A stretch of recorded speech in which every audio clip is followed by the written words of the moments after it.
Yeah, I think Betty and her coach Bella Caroli realized that if she hopes to be a contender at the Olympics in Barcelona, that she's going to need to add more difficulty, particularly in her tumbling runs. But as you mentioned, she's having a terrific competition, performing to her maximum in every event. On this tumbling run, for instance, she's going to do a whip back through to a backflip with a double twist. To upgrade the difficulty, she would need to add a double backflip instead of the double twist, as you see there. Betty Aquino, her score a 9.912. When we come back, it'll be Boginskaya on the vault, Zmeskal on the balance beam. Ready for her second vault, waiting the score of the first. It's a 9.950. Which is very important for her. She's the Olympic champion on this event, so obviously very capable of big things here. But building on a 9.95, if she just hits another one, it could score higher. Beautiful vault. Very few times can you describe a vault as elegant, but with Boginskaya, you certainly can. Beautiful extension, the toe point is always perfect. Seems like when you stop or you see in slow motion any gymnast, you find form breaks, but never do you find a form break throughout that vault on her. And this is better than her first vault, a 9.962. U.S. coach Bella Caroli. Kathy asked Kim Zmeskal if it's important to have Bella on the floor while she's performing. It's really important for me to have Bella there. Right before I go, I look at him, you know, just one last time, and that usually just gives me that extra confidence that I can do it. Can you understand what he says? Yeah. What does he say? Key words to you. Just go strong and, you know, do what we've been practicing, and mostly stay down on the landings, because that's where the last, you know, major impression is. Kim now needs a 9.937, Kathy, to stay in first place. It's a big score to get here, but this is a good event for Kim, but always a precarious event for anyone, as was shown by Lysenko.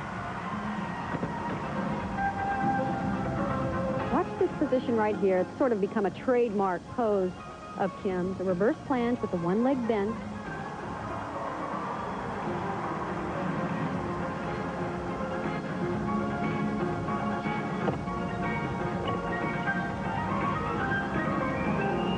Really has two key areas in this routine to concentrate on, this being the first.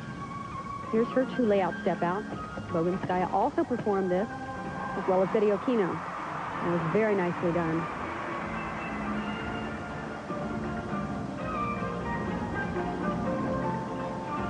I'll tell you what's most impressive about this gymnast. She has handled so far an incredible amount of pressure.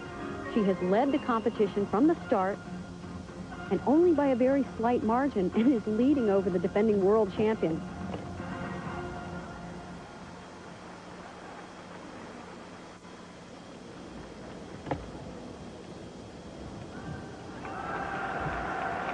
There's a gainer layout. We've seen one of these earlier off that one leg. Nice little balance break there. Interesting to see what the judges do with it, because she didn't really lose her balance, but she circled that arm to save it. Here's the second critical part, the dismount and the landing. Double back. Whoa! She has been unbelievable with these landings throughout the competition. She knows it's an important factor in trying to win a world championship. Listen to the crowd.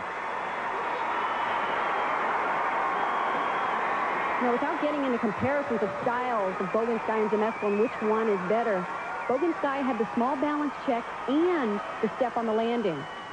Look at the power and the aggressiveness on this double back. She finishes it easily. And as you can see, she really followed hers and Bella's plan to stick and stay low on that landing, because she knows it's the last impression the judges get. Now she needs a 9.937 to stay in first, and she bests that. Look at this, a 9.962. And Zmeskal, after 3 rotations, has the lead. The floor exercise will be next for her, and that's her best event. Zmeskal in first, Boginskaya second, Bontas in third, Aquino fourth, Miller seventh. We'll be back for the final rotation. Can Kim hang on for the gold medal? Moving into the floor exercise, leading at the World Championships is her best event and her favorite event, something she can have a little bit of fun with as well. Boginskaya goes to the uneven bars, which is her weakest event, and I'm not even sure her impeccable form could surpass Kim right now. So here is Boginskaya on the uneven bars. And Gary, Boginskaya usually performs 2 release moves in this routine. But in the warm-up, she only warmed up one, so I believe she's opted to leave one out. Kathy, is that why she needs a high 9.9 to take over first place? Here's that release move, a reverse hex. If I were she competing in the United States with the scores this close, I wouldn't have left it out. But I think she believes it's enough. Look at the form. Perfect legs, toe point. Here's a pike double dismount, and her best landing of the competition.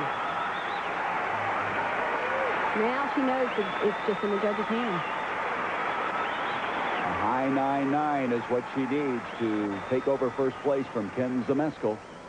She's so well known for her elegance on the balance beam and the floor exercise, and it's hard to believe that you could actually describe her swing on the uneven bars as elegant.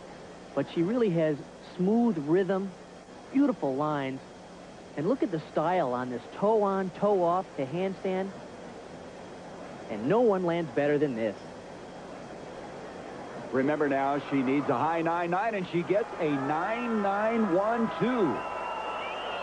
And listen to the reaction of the crowd. I am sure they felt the score should have been a little higher because of the perfection of the movement, but they don't realize she took a major risk taking out that element. She needed it for the level of difficulty. And it leaves the door open for Kim Zmeskal, a chance to win the gold as she'll come up on her best, the floor exercise. While all that was going on, Bone Toss was performing on the balance beam. Now she needs a 10 to pull into a tie with Boginskaya. She certainly has the level of difficulty on this event. To come up with close to a 10 would be very difficult.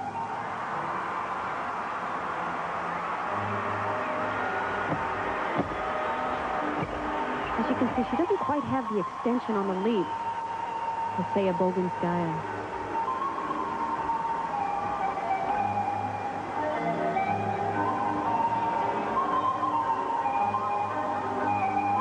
Preparing for her dismount. A lot of concentration there. Round up back handstand, double back. Good landing.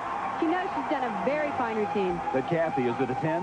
No, Gary, I don't think so, but it will be very close because of her high degree of difficulty. She will be rewarded for that. Christina grew up near Nadia Comaneci's hometown. As right now, Shannon Miller is getting ready to go on the uneven bars. And Kathy talked to this Edmond, Oklahoma native who's very quiet, along with her coach, Steve Nuno. Have you dreamed of this moment before? Yeah. Is this about how you dreamed it? No. It's a lot different. More exciting.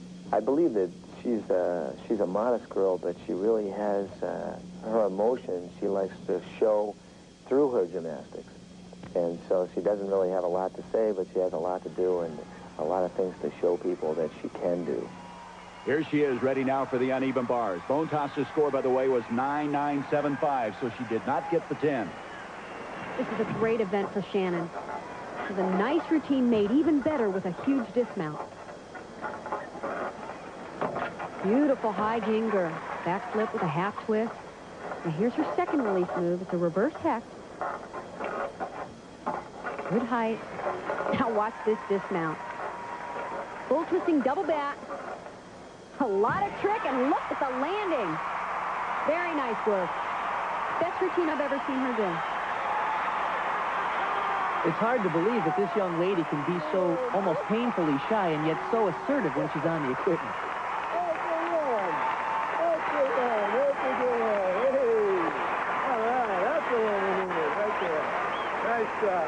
Let's take a look at the complexity of this release sequence. She does a handstand pirouette. From this giant swing, she's going to do a full pirouette on top. Notice the hand changes. And she sets up a ginger, which is a back flip with a half twist. And watch how high she is. Perfect form.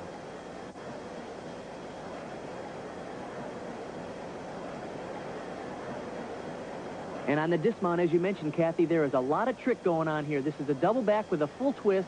And look how easily she does it. Shannon Miller with a score of 9.950. And I want to point out the difference.